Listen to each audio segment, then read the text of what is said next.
తాకట్టులో ఉన్న బంగారాన్ని విడిపించి ఆ రోజు ఆన్లైన్ రేటుకే మేము కొంటాం. Sharma gold company. గురుగారు, ప్రస్తుతం చూస్తున్నాం కదా, ఎంత దారుణంగా అయిపోయిందంటే వరదలు, మరీ ముఖ్యంగా తెలుగు రాష్ట్రాల్లో చూసుకుంటే వరద బీభత్సానికి ఎన్నో కుటుంబాలు అతలాకుతలం అయిపోయాయి.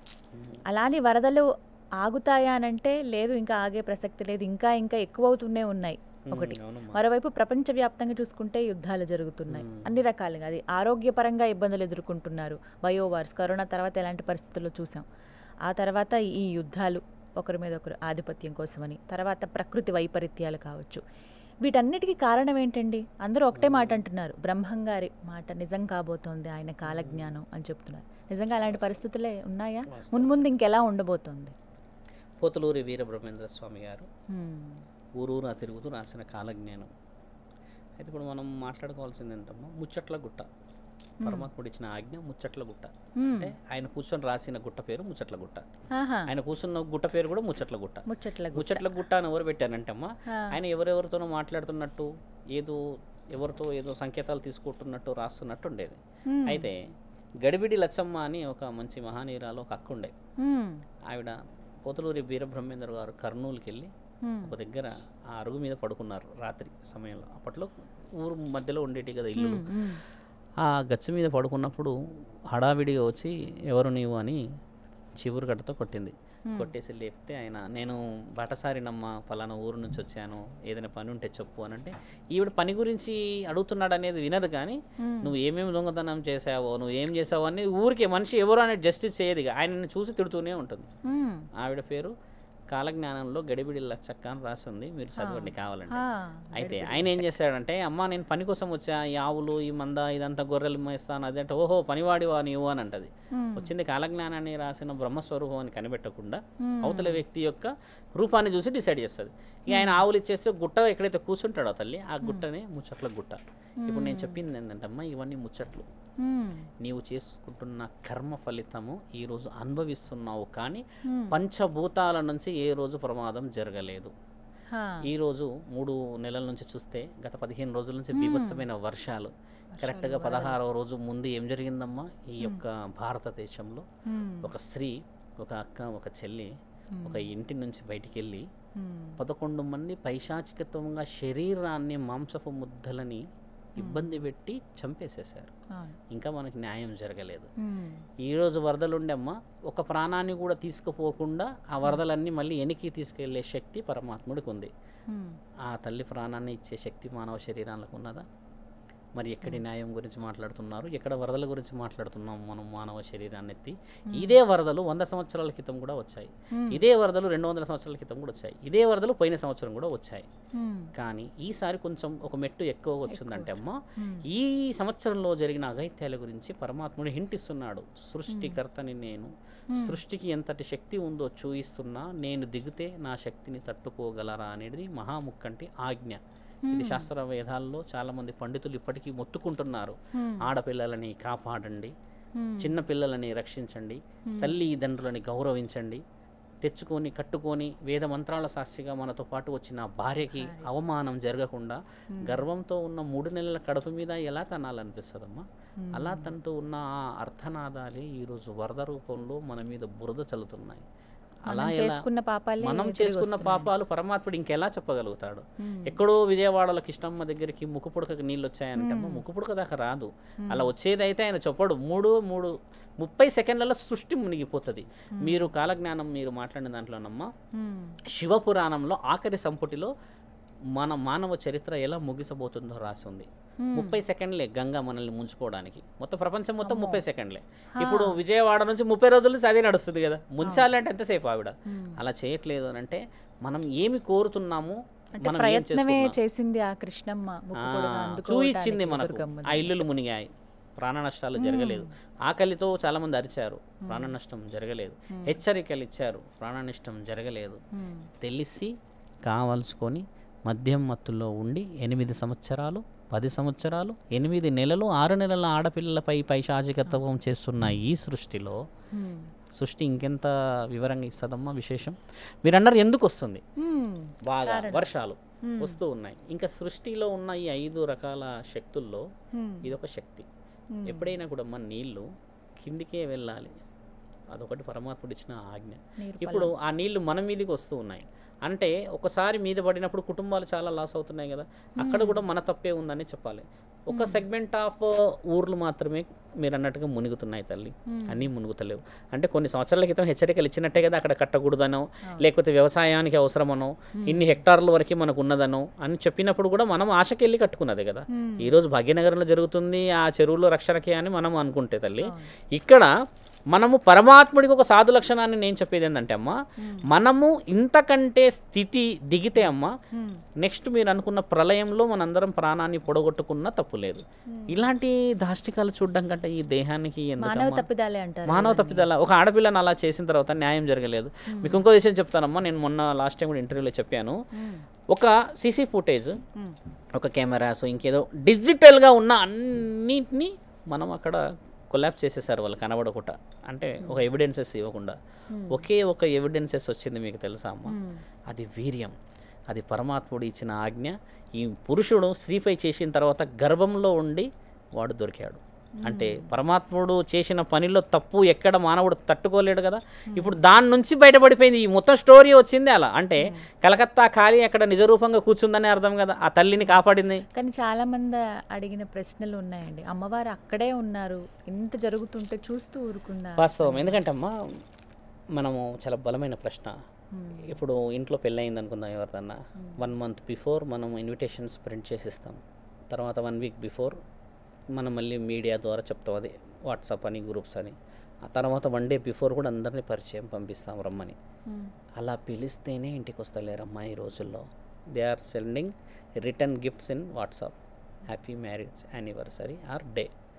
అలా పూజించింది నా తల్లి మహంకాళి ఎలా కదులుతుంది? మన దగ్గర దాష్టికం అంటే మీకు తెలుసమ్మా, నాస్తికం. నాస్తికంలో మొదటి స్థానం ఉన్న స్థానం కలకత్తా.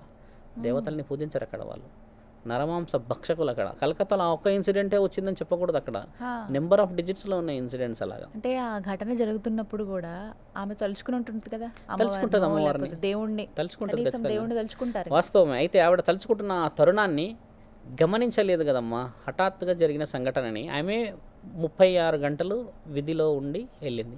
ఇదంతా ప్రీప్లాన్డ్గా జరిగింది కదమ్మా. ఇప్పుడు మీరు అన్నట్టుగా అక్కడికి ప్రత్యక్షంగా దేవత వచ్చి కాపాడొచ్చు కదా అని మీరు అనవచ్చు. అలాంటి తరుణాలు ఎన్ని జరిగినాయి ఇక్కడ.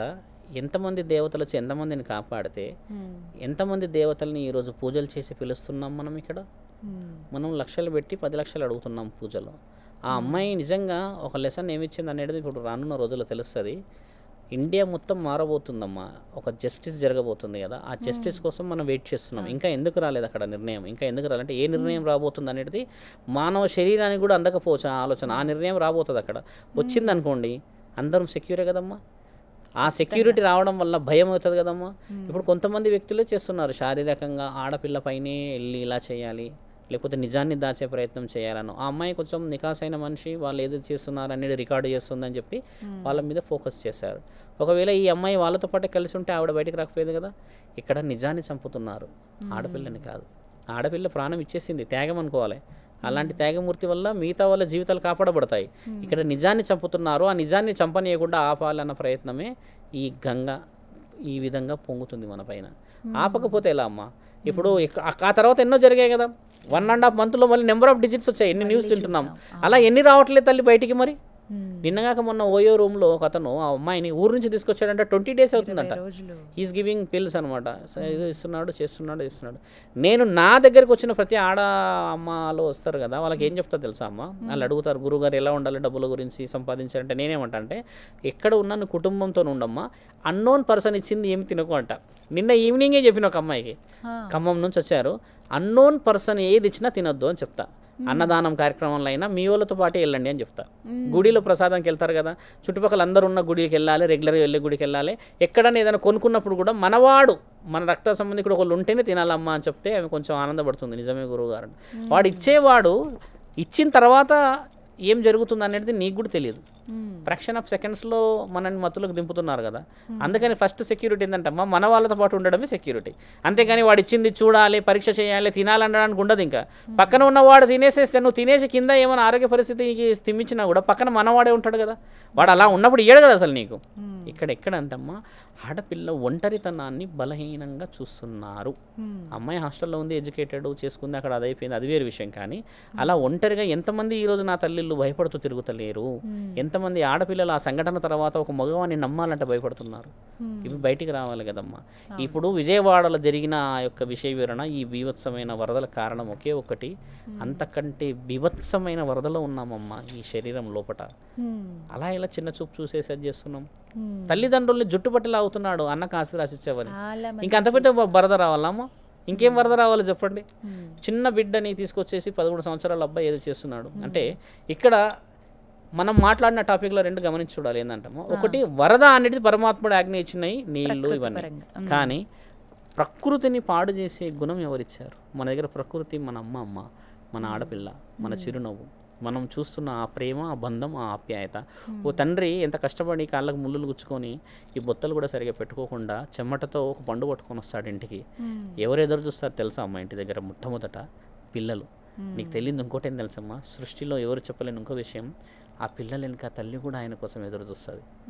ఈ ఇంత పవిత్రమైన ప్రేమని అలా ఎలా అవలీలాగా మనం చీకొడుతున్నాం ఒక కామానికి. మరి తల్లి తండ్రికి ఆ ఆవేదన, ఆ గర్భశోకం, మరి ఆ కలకత్తా కాళీ ఈయనే ఈ పని చేస్తుండొచ్చు కదా. ఇప్పటికన్నా తెలుసుకోండి అని కలకత్తా కాళీ విన్నందుకే ఇది జరుగుతుండొచ్చు అనుకోవచ్చు కదా. ఇప్పుడు ఒక వ్యక్తిని కాపాడుకోలేకపోయిందా కలకత్తా కాళీ అనే ముందు ఎంతమంది ముఖ్యమైన పూజలు చేస్తున్నారు అక్కడ. ఆ అమ్మాయికి న్యాయం జరగాలని ఎంతమంది మహాయాగాలు చేశారు ఇక్కడ. నా ఇల్లు, నా సంసారం, నా వ్యాపారం పడాలని ఇక్కడ మనం చండీ యాగాలు చేసుకొచ్చాము. కానీ ఒక ఆడపిల్లకి న్యాయం చేయాలని ఎవరు చేయలేదు. నేను 5-6 ఇంటర్వ్యూలో చెప్పాను, మహాయాగాలు చేయాలి రండి అని చెప్పాను. ఎవరు రావట్లేరే. ఎందుకు చేయట్లేదు మనం? ఎందుకంటే వాటి వల్ల ఫలితం ఉంటుంది, ఫలితం ఉండాలి కదా. శాస్త్ర గ్రంథాల్లో, ఇతిహాస పురాణాల్లో 4 వేదాల్లో రాసి ఉంది, ఒక యాగానికి వచ్చే మహాప్రతిఫలమే పరమశివుడు. ఆయన ఒక యాగం ఇంతవరకు ఫెయిల్ కాలేదు మన ఈ 28 కలియుగాల్లో అంటే మీరు నమ్మగలరా తల్లి? ఒక యాగానికి ఉన్న బలమే అది.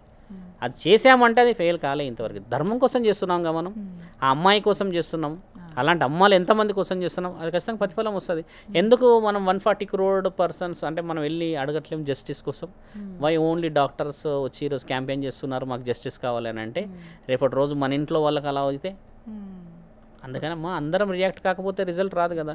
ఈ వర్షానికి వచ్చింది కొంత మునిగింది నిజమే విజయవాడ, మళ్ళీ 3 నెలల్లో విజయవాడ బ్రహ్మాండంగా అవుతుంది. మళ్ళీ నా తల్లి రాగలుగుతుందా? మళ్ళీ ఆ మౌమిత వాళ్ళ అమ్మ నాన్న ప్రేమ నీవు ఇవ్వగలవా? మనం ఇవ్వగలమా? సాక్షాత్తు శివుడు వచ్చినా ఇయ్యలేడు తల్లి గర్వాన్ని. మళ్ళీ వయసు దాటిపోయింది, మళ్ళీ కనలేరు కదా. ఎవరినన్నా చూపించి నేను శివుడు అంటే నమ్ముతారా ఇప్పుడు? ఎందుకంటే అమ్మ ఇందాక వాడినది అదే, రక్తానికి ఉన్న విలువ శివుడు కూడా పూర్తి చేయలేడు.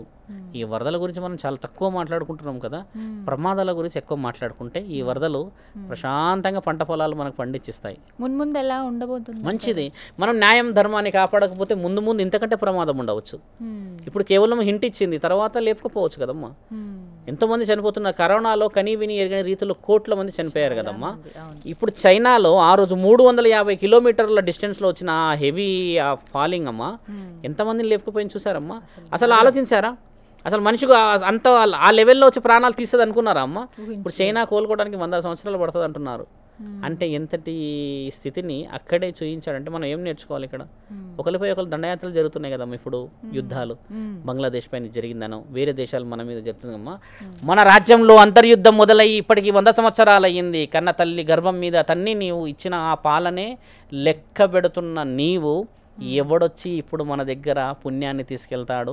పాపంలో ఉన్న శరీరాలమ్మా, భారతదేశమైనా ఏ దేశమైనా పాపాన్ని తీసుకెళ్తాడు. వచ్చి మన గుడులు తీసుకెళ్తాడా? మన గోపురాలు తీసుకెళ్తాడా? లేకపోతే ఇంకేమైనా నగలు నట్రాలు తీసుకెళ్తాడా? అంటే ఇక్కడ నుంచి తీసుకెళ్ళేది ఏం తెలుసా అమ్మా? ఈ 100 సంవత్సరాల్లో ప్రేమలు కోల్పోయాం కదా, ఈ 100 సంవత్సరాల బంధాలని రోడ్డు పైన దించాము కదా, అర్ధనగ్నంగా ఆడపిల్లలు బికినీని వేలం పాటలో కొంటున్నారు కదా, విలువలేని ఈ సిగ్గులేని జీవితాలని. వాడు వచ్చి అవే తీసుకెళ్తాడు. అంతకు మించి భారతదేశం మీద ఉన్న ఆస్తిని తీసుకెళ్ళడానికి ఏ నాస్తికుడు పుట్టడు, రాడు. పరమశివుడు ఉన్నంత వరకు కుదరదు. ఇక్కడ మనమే చంపుకుంటున్నప్పుడు వాడు పర్టికులర్గా ఒక బాంబు వేస్తున్నాడు అంతే. వాడు బాంబు వేయకున్నా మనం మన తల్లిని చంపుతున్నాంగా విషం పెట్టి, ఆస్తి కోసం అన్నని చంపుతున్నాం కదా మాటేసి. ఎన్ని కోట్లలో కేసులు లేవు ఈరోజు భార్యాభర్తలు పిల్లల కోసం కాకుండా. ఈయన నన్ను అలా చూశాడు, నన్ను ఇలా చూశాడు అని అంటున్నాడు. 3 సంవత్సరాలు 4 సంవత్సరాలు ఉన్న ఆ పిల్లలు మా అమ్మ మా నాన్న ఎందుకు కొట్టుకుంటున్నారో తెలియక నాన్నేడి అని అమ్మేడి అంటే ఆ అర్థనాదాలు ఎవడేంటున్నాడమ్మా? ఎక్కడో పర్టికులర్గా వేరే దేశాలు వచ్చి మన మీద బాంబులు వేయాల్సిన అవసరం లేదు. ఇవన్నీ కారణాలమ్మా. చాలా డీపెస్ట్ డిస్కషన్ మీరు అన్నది, చిన్నది కాదు. దాన్ని ఏంటంటే చూసే వాళ్ళకి ఏమనిపిస్తుంది అంటే ఏదో మార్చడానికి వచ్చారు చేస్తున్నారు అంటున్నారు కదా. ఇవి జరగనిది ముందు ఇంతకంటే భయంకరంగా జరుగుతుంది. ఇది నిజంగా రాసి పెట్టుకోవాల్సిన సమయం తల్లి. ఇది ఎప్పుడో 15 రోజుల కోసం మనం మాట్లాడుతున్న తరుణం అమ్మ. ఎన్ని సంవత్సరాల క్రితం ఇది రాసి ఉండొచ్చు వాళ్ళు, ఎన్ని అనుభవం అయితే రాసి ఉండొచ్చు వాళ్ళు. ఈరోజు మీరు నేను చదువుకుంటున్న ఈ బుక్కులన్నీ ఒకప్పుడు కష్టంగా చూసి రాసినాయి కదా తల్లి. బ్రహ్మంగారు రాసిన కాలజ్ఞానం నిజం కాబోతుంది అనడానికంటే ముందు ఆయన కాలంలో జ్ఞానాన్ని గమనించి రానున్న రోజుల్లో ఆయన అనుభవించి రాసింది ఇది. ఆ బ్రహ్మంగారు ఒకవేళ నిజంగా ఈ రోజు ఉంటే అమ్మ ఇంకా ఎన్ని పుస్తకాలు రాసేవాడు. ఇది రాసింది 16వ శతాబ్దంలో రాశాడు ఆయన. ఆ 16వ శతాబ్దాన్ని కరెక్ట్గా 400 సంవత్సరాలకు పనిచేసింది. అంటే ఆయన ఇప్పుడు రాస్తే ఇంకేం ముంగడ అవుతాయో ఆయన రాస్తాడో లేకపోతే ఇవన్నీ చూసి ఇంకెక్కడ పోతాడో. కాబట్టి ఏంటంటే కాలాన్ని అనుభవించినది రాసిందమ్మా అది.